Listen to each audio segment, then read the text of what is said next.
Il y a plein de moments où je me suis dit: «Non mais je suis chochotte, enfin, en fait tout le monde a ça, mais c'est juste que moi, je supporte pas la douleur».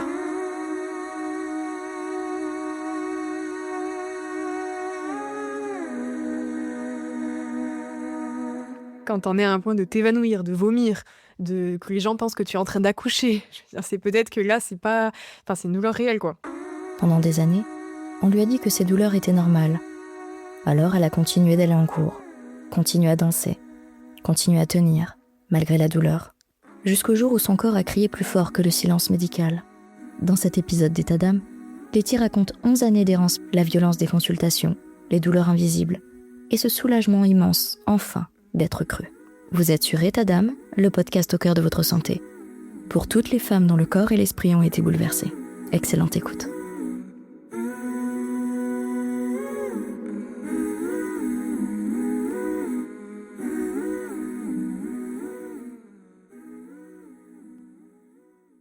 Aussi loin que je me souvienne, vraiment, j'ai eu mes règles à l'âge de 11-12 ans et je crois que le premier jour où j'ai eu mes règles, j'ai eu mal. Heu, donc voilà, ça a été des douleurs que je connaissais pas évidemment, mais des douleurs, moi ça a toujours été des contractions en fait, au niveau de l'utérus. Donc voilà, au début, ma mère, mon entourage et tout ça, personne s'est vraiment inquiété. On me disait que c'était normal, que je pouvais avoir mal et c'est vrai que moi ça m'inquiétait pas plus que ça parce que je découvrais, ce que c'était les menstruations donc j'avais pas de comparatif ou quoi que ce soit donc j'ai laissé disons cette douleur, exister.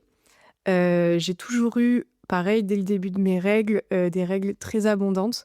Mais pareil, en fait, je le savais pas parce que j'ai jamais eu de comparatif. Enfin, je savais pas que mes règles étaient abondantes parce que je savais pas ce que c'était des règles normales, pas normales. Enfin, il y a pas de normalité, mais enfin, je savais pas où se situait la limite de l'abondance. Donc depuis le début, moi, j'ai dû toujours changer de protection, très régulièrement. Au début, donc quand j'allais au collège, c'était pas forcément évident. Donc voilà. Donc abondance et douleur, mais ça finalement, je m'en suis pas vraiment occupée, jusqu'à ce que j'arrive au lycée, je dirais.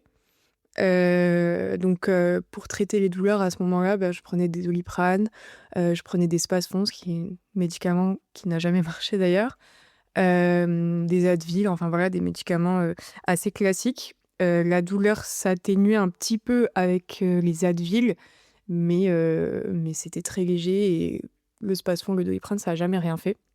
Et d'ailleurs plus tard, j'ai trouvé un essai d'une philosophe des sciences, donc Juliette Ferry-Danini, qui s'appelle Pilule rose et qui revient justement sur l'histoire du Spasfon et comment, finalement, elle revient aux origines de ce médicament et et notamment le fait que dans la création de ce médicament, il y a eu des données scientifiques défaillantes, que le sexisme a marqué aussi son développement et qu'aujourd'hui on a une une grosse ignorance scientifique autour de ce médicament et que ses effets sont largement contestés. Donc ça s'appelle Pilule rose, chez Stock, donc Juliette Ferry-Danini. Voilà, je partage les références, elle en parle évidemment beaucoup mieux que moi, mais quand j'ai trouvé cette référence, ça m'a un peu soulagée de me dire: «Ah en fait le Spasfon ça peut-être que ça marche pas». Voilà, c'est pas juste moi. Donc quand je suis arrivée au lycée, à peu près, donc je vais avoir autour de 15 ans. Là, je me suis dit: «Bon, il y a peut-être un problème». Il se trouve que j'ai vraiment très mal. C'est-à-dire qu'il y avait des périodes où enfin, c'était pas égal, à chaque menstruation, mais ça arrivait que je fasse vraiment des crises de douleur. J'avais très, très mal, j'étais pliée en 2 et pourtant je continuais toujours d'aller en cours. Enfin, je faisais beaucoup de danse aussi à cette époque-là, j'allais toujours à la danse. Enfin, je crois que j'ai jamais rien loupé quasiment, et pourtant c'était vraiment ça pouvait être vraiment très douloureux. Donc voilà et donc arrivée au lycée, j'ai commencé à me dire: «Bon, il y a peut-être un problème». Moi, mes parents ont toujours été très à l'écoute, enfin, ils ont vraiment quand même considéré, ma douleur. Donc j'étais allée voir à l'époque, la gynéco de ma mère, pour, donc lui parler de ses douleurs. Donc elle la suivait depuis, je sais pas, je dis n'importe quoi, peut-être 20 ans.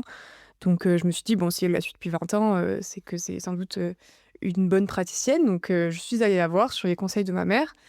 Donc je lui ai raconté, un petit peu, voilà, mon historique avec mes douleurs de règles et que je cherchais une solution autre que le Doliprane finalement.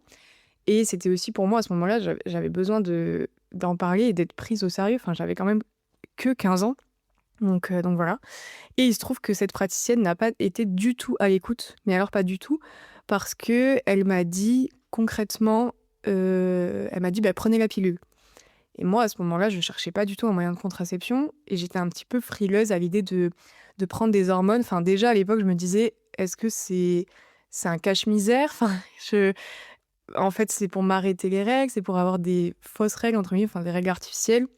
Mais du coup, ça ne soigne pas vraiment mes douleurs. Enfin, j'étais assez sceptique et elle m'a dit: «Beh, prenez la pilule». Et donc, voilà, dans le cabinet, je lui ai dit: «Bon, est-ce qu'il y a pas d'autres solutions? Enfin, est-ce qu'on peut peut-être chercher quelque chose?» Voilà. Bon, j'étais évidemment, un peu timide, enfin, je remettais pas à ce moment-là en question sa parole, enfin, j'osais pas faire ça. Et en fait, elle m'a répondu, de manière assez sèche, elle m'a dit: «Bah, si vous voulez être enceinte à 16 ans, la prenez pas, hein». J'étais là, j'étais assez estomaquée, surtout que c'était pas du tout le propos, enfin, je venais pas du tout pour ça. Donc j'étais là: «Bon, OK». Ensuite, je crois qu'elle m'a auscultée. Je sais même plus trop pour quelle raison, mais elle m'a auscultée. Et ensuite, elle m'a dit: «Bah, sinon prenez des Antalis», donc des anti-inflammatoires. Donc elle m'a prescrit des Antalis, donc des anti-inflammatoires sur ordonnance, qui sont donc, un peu plus puissants, que ce que je prenais jusqu'à présent. Bon, donc je suis ressortie de ce cabinet, c'était assez dur. Je crois que j'ai pleuré en sortant, donc voilà. Et j'ai commencé donc à prendre, alors je sais plus si j'ai commencé à prendre la pilule à ce moment-là, je me souviens plus. Mais en tout cas, j'ai commencé à prendre les Antalis, quand j'avais donc des crises de douleur. À l'époque, je ne savais pas que c'était des crises d'endométriose, mais des crises de douleur. Et ça marchait bien. C'est-à-dire que vraiment, c'était un anti-inflammatoire puissant et ça marchait bien. Et donc je me disais: «Ah génial, j'ai quand même quelque chose qui me permet de me soulager, quoi». Heu et en effet, c'est plus logique, enfin je le sais maintenant a posteriori, mais c'est plus logique qu'un anti-inflammatoire fonctionne face à des douleurs inflammatoires. Mais bon, je savais pas trop ça tout ça à l'époque. Sauf que, nouveau problème, c'est que je développe une sorte d'accoutumance à cet Antalis et je suis obligée constamment d'augmenter les doses, pour, soulager mes douleurs. Donc j'augmente les doses jusqu'à atteindre la dose maximale. Donc je pouvais pas en prendre plus, sachant que c'est des anti-inflammatoires. Ah oui, les anti-inflammatoires ne sont pas très bons, ça je l'ai su aussi plus tard, mais très bons pour le système digestif. Et il se trouve que je développais aussi des symptômes digestifs. Donc c'est-à-dire que j'avais des problèmes de digestion, concrètement des diarrhées, enfin voilà, chaque fois que je mangeais quelque chose, ça pouvait se transformer un peu en cauchemar. Et les anti-inflammatoires viennent, foutre un petit peu la zizanie, dans le système digestif. Donc finalement, ce qui était censé être une solution s'est avéré être un nouveau problème. Accoutumance, problème digestif, j'arrive à la dose maximale. Je reprends rendez-vous avec une autre gynécologue qui venait de s'installer dans la ville où j'étais. Oui, parce qu'en plus, moi je viens d'un milieu où c'est pas un désert médical, mais enfin j'habitais pas à Paris. Et donc il y avait pas énormément non plus de praticiens et praticiennes, disponibles qui prenaient des nouveaux patients et cetera. Donc voilà. Mais ma mère a vraiment pris extrêmement au sérieux le fait que, enfin la violence en fait, gynécologique, si je puis dire, que j'avais eue avec, la première praticienne, et elle a immédiatement elle-même arrêté le suivi avec elle, alors que ça faisait plus de 20 ans qu'elle était avec elle. Et elle lui a dit voilà que c'était pas possible. Donc elle a arrêté le suivi avec elle et on a trouvé une nouvelle gynécologue qui venait de s'installer dans la ville où on était, qui prenait des nouveaux patients, donc fabuleux. Donc c'est la deuxième personne que je vais voir. Donc voilà. Oui, donc j'arrive, donc je reviens toujours pour le même problème. Je lui explique que j'ai des douleurs de règles qui sont extrêmement douloureuses, handicapantes. J'étais au lycée à ce moment-là, je pense que je devais avoir 16-17 ans peut-être. Heu, donc des douleurs très handicapantes, des problèmes digestifs qui vont avec. J'explique l'histoire de l'Antadis, que j'arrive, au bout de la dose, que je peux prendre. Et donc, cette gynécologue-là a été, beaucoup plus à l'écoute que la première. Ça m'a fait du bien déjà, peut-être qu'elle avait pas trouvé de solution, mais en tout cas, elle était à l'écoute, elle m'a prise au sérieux. Elle m'a dit, c'est la première fois qu'on m'avait dit ça, que mes douleurs n'étaient pas normales. Désolée, je suis un peu émue en disant ça. Que mes douleurs n'étaient pas normales et que, il fallait les prendre au sérieux. Donc c'est la première fois qu'on me disait ça à ce moment-là. Donc, elle a été très à l'écoute. Pareil, c'est à l'époque, je me disais peut-être que c'était un détail, mais aujourd'hui, on sait que ça ne l'est pas. Elle m'a demandé ma permission à chaque fois qu'elle a fait un acte sur moi, chaque fois qu'elle m'a auscultée, à chaque fois. Donc je me suis vraiment sentie en confiance avec elle. Hem et donc elle a réfléchi, elle m'a dit: «Écoutez, peut-être qu'il y a quelque chose d'autre, si vos douleurs ne sont pas normales, donc on va chercher, on va chercher». Donc elle m'a prescrit une échographie pelvienne pour suspicion d'endométriose. Donc j'ai fait l'échographie pelvienne avec elle, qui n'a malheureusement rien donné. Donc elle m'a dit qu'elle, elle ne voyait rien à l'échographie, rien d'anormal. Donc ce qui était à la fois un soulagement et pas du tout un soulagement puisque du coup je n'avais pas de réponse, à mes douleurs. Et ensuite, je me souviens plus exactement, mais je crois que suite à cette échographie pelvienne, eh bien, j'ai continué de prendre des Antasis et j'ai continué et je crois qu'à ce moment-là, du coup, je prenais la pilule et c'était finalement, ce qui me permettait d'atténuer les douleurs puisque je n'avais plus «mes règles naturelles» entre guillemets et donc j'avais des règles aussi moins abondantes forcément. Je crois que c'est à peu près à ce moment-là que j'ai trouvé cette solution de fortune, on va dire. Mais déjà, c'était un premier pas, le fait que cette gynécologue m'ait écoutée, m'ait entendue, m'ait crue, et accepté de faire des examens sur moi. Ensuite, je suis partie faire mes études supérieures.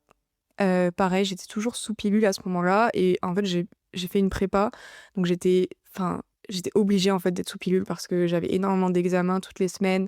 C'était un rythme qui était très, très lourd et aussi, moi, le stress venait aggraver mes douleurs, donc heu à ce moment-là, il fallait que je sois sous pilule. Enfin, c'était la seule solution que j'avais pour tenir ce rythme et pouvoir, me permettre, en fait, de faire les études que j'avais envie de faire, de d'atteindre le niveau universitaire que j'avais envie d'atteindre, enfin, vraiment et en fait, je me disais à ce moment-là: «Mais enfin, mes règles, c'est mes règles naturelles, en tout cas, c'est un calvaire». Genre ça pourrait m'empêcher d'atteindre les résultats que j'ai envie d'atteindre au niveau scolaire, quoi. Donc enfin bref, donc je prenais la pilule, et mes Antalis toujours pendant, que j'étais en prépa. Ensuite, je suis partie 1 an au Canada, pas vraiment de changement non plus, je crois que je continue à prendre la pilule. Donc là, j'avais, 19 ans, je crois. Et à un moment, je ne sais pas pourquoi, au Canada, je me suis dit: «Et si j'arrêtais la pilule?» pour voir comment sont mes règles naturelles parce que j'avais entendu, des gens dire que, on m'avait beaucoup dit ça aussi, notamment la première gynécologue, que en grandissant, ça allait s'atténuer. Que en gros, c'était, les premières années de menstruation, mais que plus j'allais devenir adulte, plus, ça allait se calmer, mes douleurs, mes saignements abondants et tout ça. Donc je me disais, maintenant j'ai 19 ans, bientôt 20, peut-être que vu que j'ai mes règles depuis 12 ans, enfin depuis mes 12 ans, peut-être que ça va mieux, quoi. Donc j'arrête la pilule. J'avais fait, je crois, d'autres tests aussi plus jeune, mais je me souviens plus avec exactitude. C'est vrai que j'ai mon histoire, finalement, a pas mal de trous, mais en fait, l'errance médicale ayant duré plus de 10 ans, j'ai pas tout consigné, forcément dans un carnet, enfin et c'est vrai que parfois, j'oublie un petit peu des étapes, mais en tout cas, j'essaye de faire avec ce dont je me souviens. Mais j'arrête la pilule quand je suis au Canada et là, mais là, c'est la catastrophe. Règles extrêmement abondantes, extrêmement douloureuses.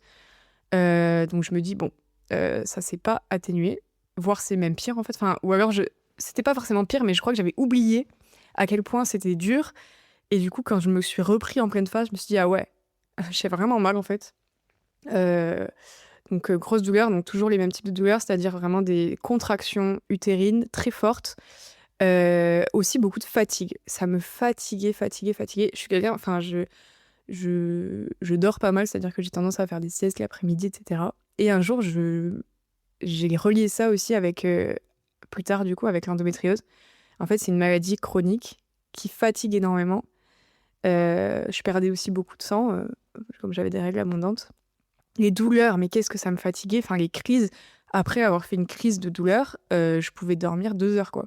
Donc heu donc ces symptômes-là, évidemment les symptômes digestifs toujours et au Canada, je crois que c'était pire en plus parce que je mangeais peut-être un peu moins bien, enfin tout ce qui est gras, sucre saturé, tout ça, ça me déclenchait des crises, quoi et d'ailleurs mais si ça a joué aussi, je m'en rends compte en racontant, que j'étais dans une colocation, avec, des filles qui sont devenues mes amies au Canada et notamment une fille qui avait de l'endométriose diagnostiquée et qui m'a parlé de ses symptômes digestifs notamment. Enfin, on vivait ensemble, je voyais aussi son quotidien. Elle adaptait son alimentation, du coup une alimentation anti-inflammatoire Et, et en fait, c'est en voyant ces symptômes, je me suis dit, mais j'ai les mêmes symptômes, moi.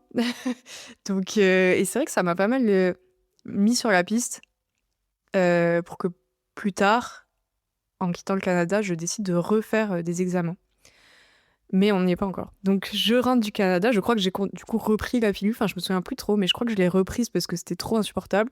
Mais j'avais toujours, pas une culpabilité, mais je me disais, c'est un cache-misère, enfin c'est pas une solution. Enfin bon. Donc je rentre du Canada après un an fabuleux, enfin une année fabuleuse.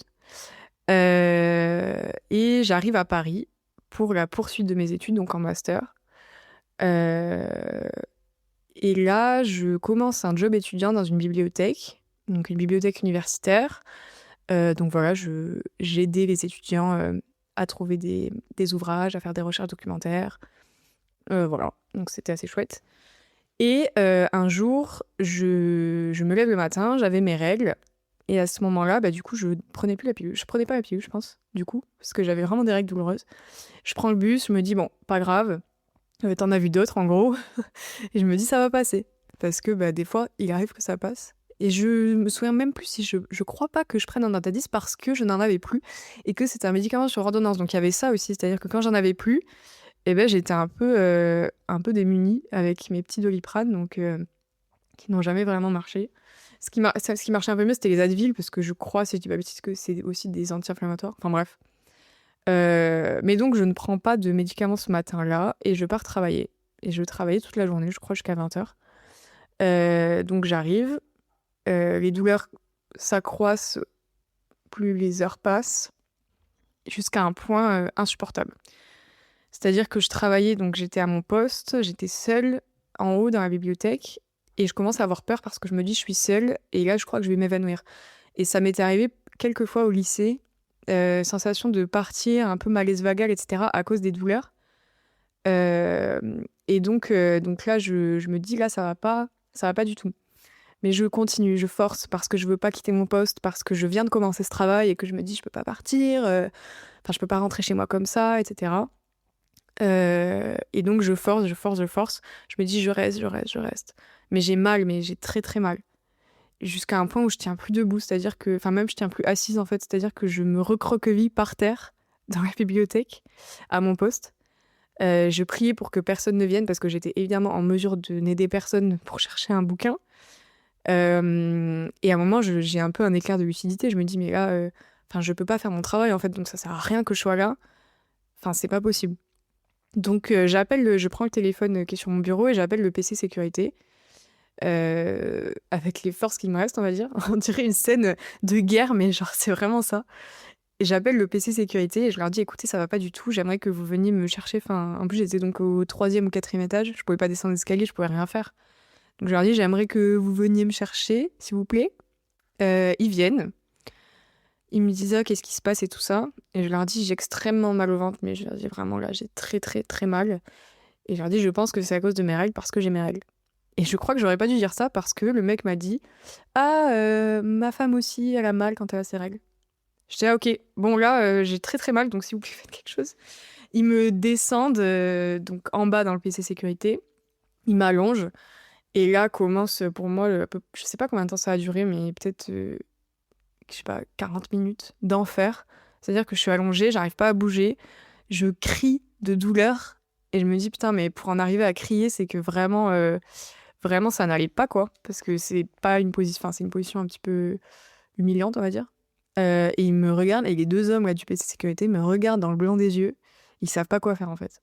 Et là il y a une femme qui arrive, donc une femme aussi de la sécurité, et tout de suite je sens que elle sent qu'il y a quelque chose qui va pas quoi, même si c'est évident, c'est-à-dire que enfin je suis en train de crier de douleur, je me recroqueville, j'arrive même plus à parler, mais bon bref, donc elle sent que quelque chose ne va pas et elle dit aux hommes, aux deux hommes, appelez le SAMU. Appeler le SAMU parce que là, enfin là, ça va pas quoi. Donc ils appellent le SAMU. Le médecin du SAMU, donc j'ai le médecin du SAMU au téléphone, même si j'arrive à peine à articuler trois mots, qui me dit bon, qu'est-ce qui se passe? Déjà sur un ton un peu agacé. Et donc je raconte, enfin comme je peux, mais je dis voilà, j'ai extrêmement mal, enfin ça va pas du tout. Et je lui dis j'ai des douleurs de règles. Et elle me dit bon, qu'est-ce que vous voulez faire? Vous voulez qu'on vienne? mais vraiment sur un ton où il fallait répondre non, quoi.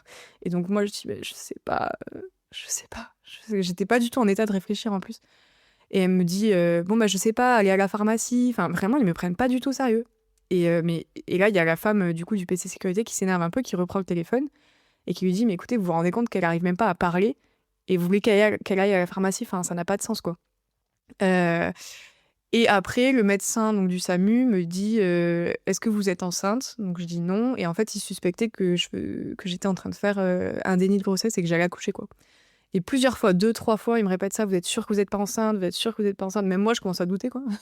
Je dis: «Non, non, je ne suis pas enceinte, j'ai des douleurs de règles» et en fait, je criais, j'avais tellement mal qu'il pensait que, c'était, un début d'accouchement. Donc on comprend que finalement le SAMU ne fera pas grand-chose pour moi.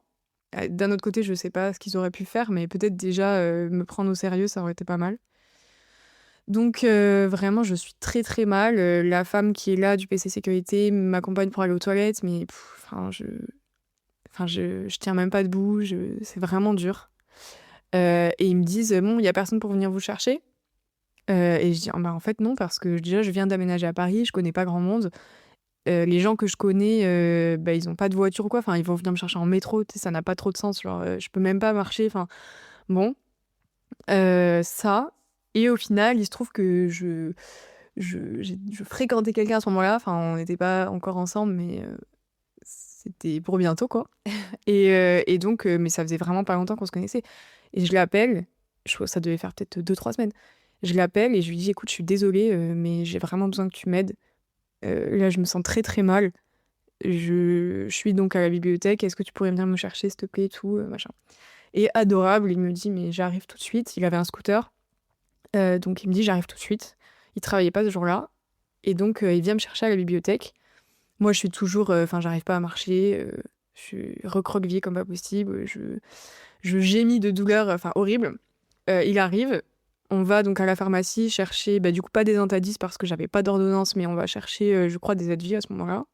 Je les prends, on rentre, donc chez lui, en scooter, enfin en vrai dangereux, tu vois? Genre, ils ont même enfin personne n'a proposé ne serait-ce que de me raccompagner, je sais pas, en voiture, enfin je sais pas en fait ce qu'il aurait fallu faire, mais c'est vrai que le scooter c'est dangereux parce qu'en vrai, je sais pas si j'étais pas à 2 doigts de m'évanouir, de douleur, quoi. Donc voilà et je me souviens à ce moment-là, enfin ou un peu avant, m'être dit: «Là, j'ai jamais eu aussi mal de toute ma vie». Je m Bon, j'ai jamais eu d'enfant, j'ai jamais accouché, j'ai jamais eu d'accident grave et cetera, mais je sais que je me suis dit: «J'ai jamais eu aussi mal de toute ma vie». Donc voilà, donc on rentre, chez lui. Je lui demande de me faire une bouillotte, je peux rien avaler. Il m'avait ramené des trucs à manger en se disant que peut-être, c'est mignon, mais peut-être que ça me ferait du bien, mais je pouvais rien avaler, j'avais envie de vomir. Je sais même pas si j'ai pas vomi, enfin bon.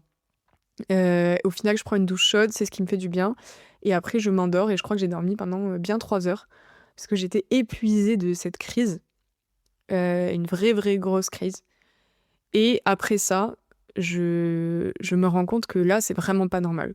Je me dis: «Là, ça va pas quoi, c'est pas possible, enfin je peux pas vivre comme ça». C'est avec toujours, le spectre sur ma tête de genre une crise peut arriver. Donc je me dis: «Là, c'est pas possible, je vais refaire des examens». Je me dis: «J'en profite d'être aussi à Paris, il y a plus de médecins, il y a plus de spécialistes, donc je vais faire de nouveaux examens». Le directeur de la bibliothèque, quand je reviens travailler, me dit: «Ah bon, ça aurait été bien quand même de nous prévenir, que vous êtes partis, tout ça». Parce que le PC sécurité les avait prévenus, mais pas moi directement. Et je lui ai dit: «Écoutez, enfin, j'étais dans un état de douleur tel que j'étais pas en capacité de vous prévenir, enfin, de vous écrire un mail, enfin, ça n'a aucun sens». Bon, il a à peu près compris, je sais qu'il a pas trop, insisté et mon autre collègue m'a donné des contacts, pour aller, faire des examens, dans des centres spécialisés pour endométriose à Paris. Donc elle m'a dit vraiment, enfin, elle m'a vraiment mise sur cette piste-là. Donc ils ont été vraiment, enfin, elle a été vraiment compréhensive et il y a eu des gens quand même compréhensifs à ce moment-là, notamment la femme, du PC sécurité quand je repassais après toute l'année, quand je repassais le matin, elle était, donc à l'accueil, elle me saluait, elle me demandait si ça allait et cetera donc voilà. Heu, donc je me dis qu'il faut que je refasse donc des examens et je raconte cette histoire à une amie à moi, qui me dit: «Mais» elle a un peu un éclair d'utilité, elle me dit: «Mais tu te rends compte que si tu avais pas dit que c'était des douleurs de règles et que t'étais en train de te plier en deux comme tu l'étais pendant cette crise, elle me dit, je pense qu'il t'aurait emmené direct en fait aux urgences. C'est juste là le fait que moi-même je diagnostique les douleurs de règles, bah, d'un coup ça a minimisé complètement la situation et d'un coup bah, c'était rentrer chez vous, aller à la pharmacie, enfin on va quand même pas envoyer une ambulance.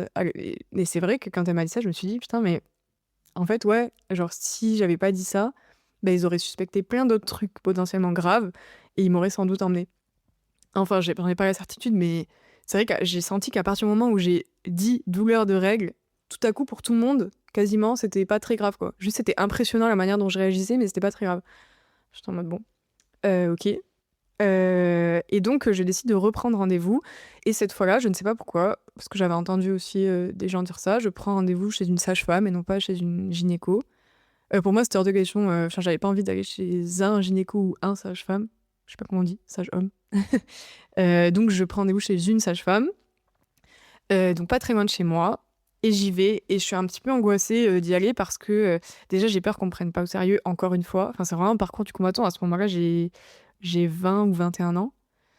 Euh, Fatiguée de raconter à nouveau. Franchement fatiguée de revenir sur l'historique, etc. Et aussi peur qu'on me croie pas, peur que ça se passe mal, enfin voilà. Mais j'y vais en me disant là, il s'est passé quand même quelque chose qui m'oblige à reprendre un nouveau rendez-vous. Donc j'y vais et il se trouve qu'elle est adorable. Elle est adorable. Elle me croit tout de suite. Tout de suite. Au début, j'avais prévu de pas lui dire que j'avais déjà fait une écho pelvienne parce que je ne voulais pas qu'elle balaye la piste de l'endométriose immédiatement, ou toute autre piste d'ailleurs. Étant donné que l'écho pelvienne avec la première gynéco, enfin la deuxième gynéco, n'avait rien donné. Et au final, je suis tellement en confiance avec elle que je lui raconte tout. Je lui raconte tout, elle prend vraiment le temps. Le rendez-vous a duré au moins 45 bonnes minutes, je pense. Elle me prend au sérieux, elle me croit. Elle me dit, écoutez, vous avez des douleurs telles, ce n'est pas du tout normal. Donc on va continuer les examens et on va chercher jusqu'à ce qu'on trouve et jusqu'à ce qu'on vous permette d'aller mieux. Et ces mots-là, ils m'ont fait vraiment du bien. Donc, euh, donc voilà, donc elle me prescrit une IRM en me disant, l'écho pelvienne ne montre pas tout. On va faire une IRM et on verra selon les résultats. Elle me dit d'autant que vous avez des symptômes digestifs, donc on va aller chercher plus loin. Donc je fais cette IRM, elle me donne aussi des conseils au niveau de l'alimentation anti-inflammatoire, etc. Pour améliorer mon quotidien. Je fais cette IRM et j'ai les résultats donc qui évoquent une endométriose avec atteinte digestive. Donc j'ai en effet de l'endométriose au niveau d'un des ovaires, au niveau du rectum, du ligament utérosacré droit, euh, et, et je ne sais plus, mais c'est déjà pas mal. Et en fait, en effet, au niveau du rectum, etc., c'est ça qui me crée tous ces problèmes digestifs. Et en fait, il y a aussi un chemin de douleur, c'est-à-dire qu'à chaque fois qu'il y a une crise qui commence, le cerveau réemprunte le chemin de la douleur et c'est reparti pour une énorme crise. Donc il y a un chemin qui s'est fait dans mon corps et donc tout s'inflamme en fait d'un coup quoi. Donc quand j'ai les résultats, au début je pensais que ça allait me soulager et me dire ah enfin yes, genre enfin j'ai des réponses.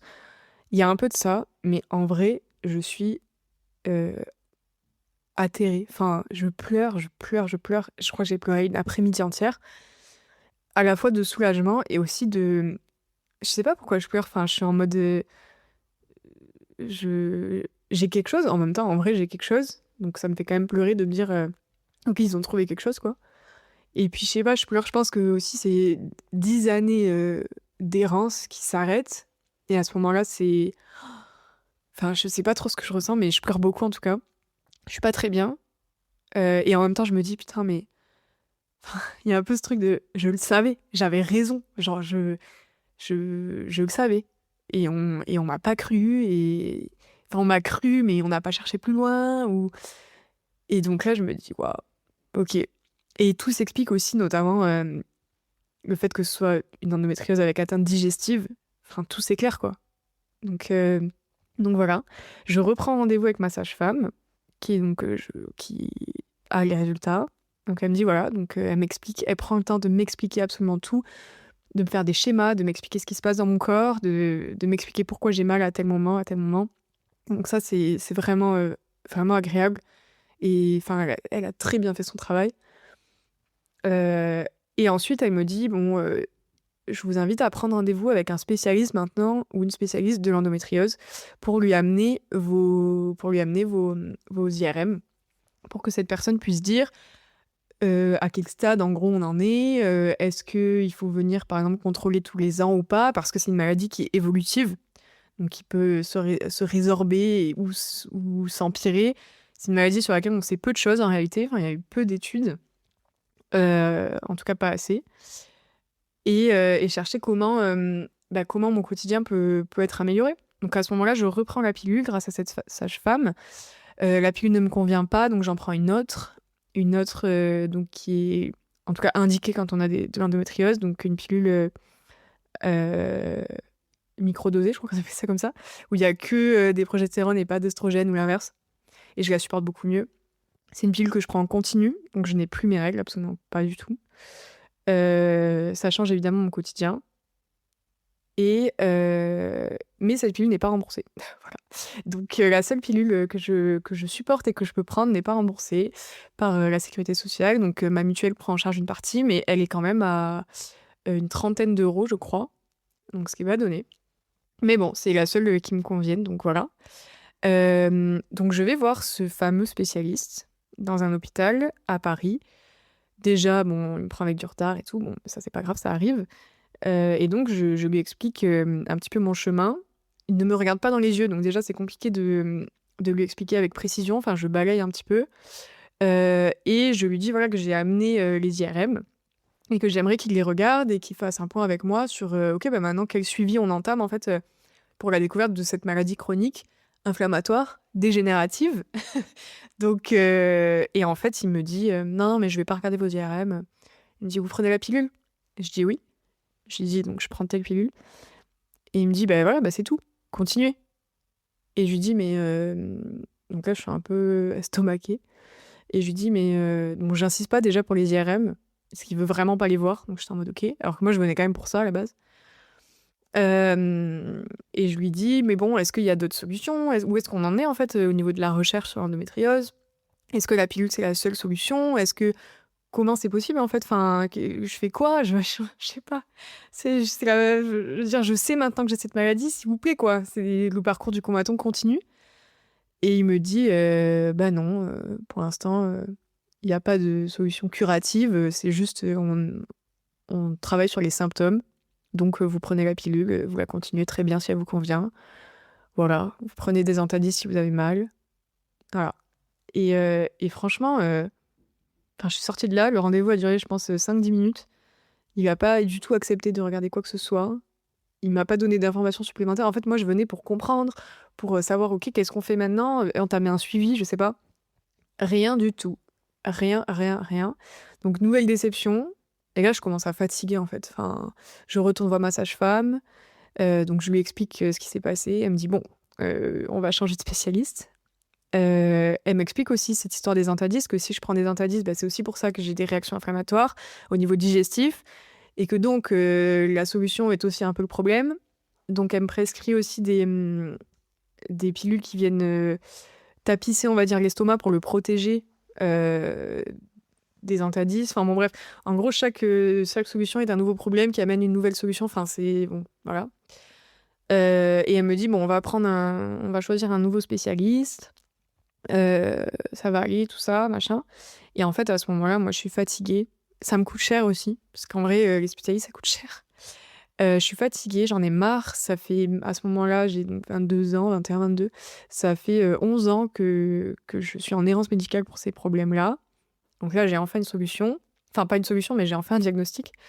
Et il faut encore continuer à se battre. Elle me dit: «Prenez rendez-vous avec un gastro-entérologue». Je le fais, le rendez-vous se passe mal. Il suspecte encore d'autres choses, donc des syndromes du côlon irritable, et cetera. Donc il me dit encore de faire encore des examens, d'aller faire des coloscopies, des endoscopies, et en fait, j'en ai marre, quoi.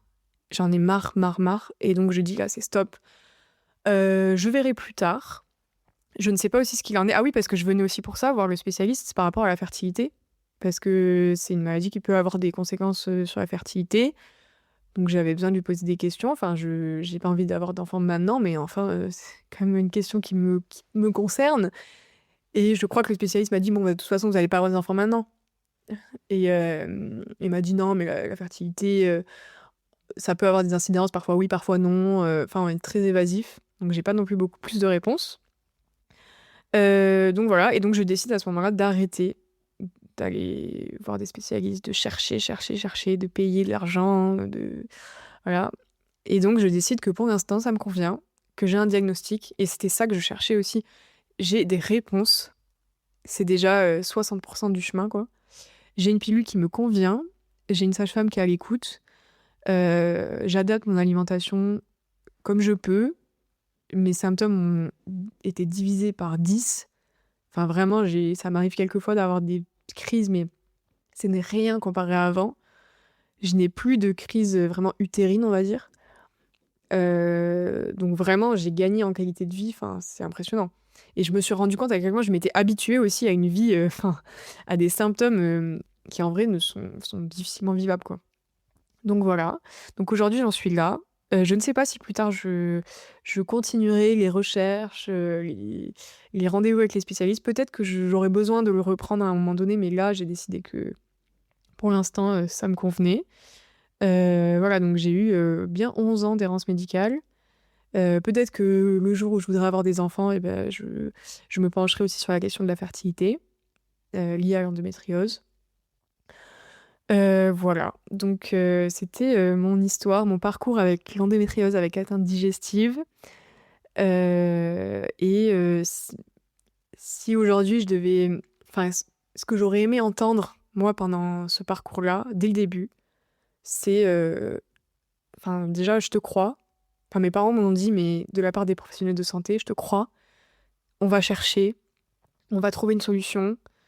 Heu, voilà, ce que finalement, les paroles que j'ai reçues, à la fin de mon parcours, j'aurais aimé les avoir au début et qu'on me dise aussi que je suis pas folle et que ce que je ressens, moi, je savais intimement que c'était pas normal, mais j'ai balayé, j'ai mis sous le tapis, on va dire et j'aurais aimé qu'on me dise: «OK, tu connais ton corps, ce que tu ressens, c'est légitime, c'est valable, tes douleurs sont réelles». Parce que combien de fois on a minimisé mes douleurs, enfin, voilà. Tes douleurs sont réelles, elles ne sont pas normales et tu as le droit aussi parce que moi j'ai toujours, comme je disais, continué d'aller en cours, j'ai toujours continué de faire du sport et cetera et de me dire aussi: «Tu as le droit d'être fatigué, de te sentir mal parce que tu vis quelque chose, tu vis une maladie chronique très douloureuse». Et donc beh, enfin, parfois de aussi relâcher cette quête de performance absolue, enfin, de dire que ben, mon corps, il a ses spécificités et que ces spécificités, c'est aussi une maladie chronique inflammatoire qui me fait avoir des crises de douleur, qui me fatigue et de enfin, ouais, j'aurais aimé entendre, que c'était valable et légitime, quoi. Donc il y a eu des moments où j'ai douté de moi, de mon corps, voire de la réalité de ma douleur. Oui, il y a plein de moments où je me suis dit: «Non mais je suis chochotte, enfin, en fait, tout le monde a ça, mais c'est juste que moi, je supporte pas la douleur». Heu, enfin ça, je l'ai vraiment pensé et après je me suis dit: «Non mais en fait, pas du tout». Je veux dire quand t'en es à un point de t'évanouir, de vomir, de que les gens pensent que tu es en train d'accoucher, je veux dire c'est peut-être que là c'est pas enfin c'est une douleur réelle quoi et que tout le monde ne la ressent pas comme ça. L'atteinte digestive, elle a eu des impacts, au niveau du stress en fait. C'est-à-dire que quand je stresse, ça peut se déclencher, des crises digestives peuvent se déclencher et du coup c'est stressant, enfin c'est un cercle vicieux, c'est stressant parce que quand je suis pas chez moi par exemple ou quand je suis dans un endroit, je suis pas forcément à l'aise. Bah, j'ai peur que ça se déclenche parce que, bah, si je suis pas chez moi, concrètement, si je suis dehors, bah, une crise digestive, c'est compliqué à gérer, quoi. Donc ça a pu être très stressant, heu, ça. Hem et ce que j'aimerais dire, aux femmes qui vivent la même chose, c'est, courage et j'espère qu'on aura, des solutions, de meilleures solutions à l'avenir, voire des remèdes et courage et je vous crois et et on est très fortes. Voilà, ne pas douter de notre force.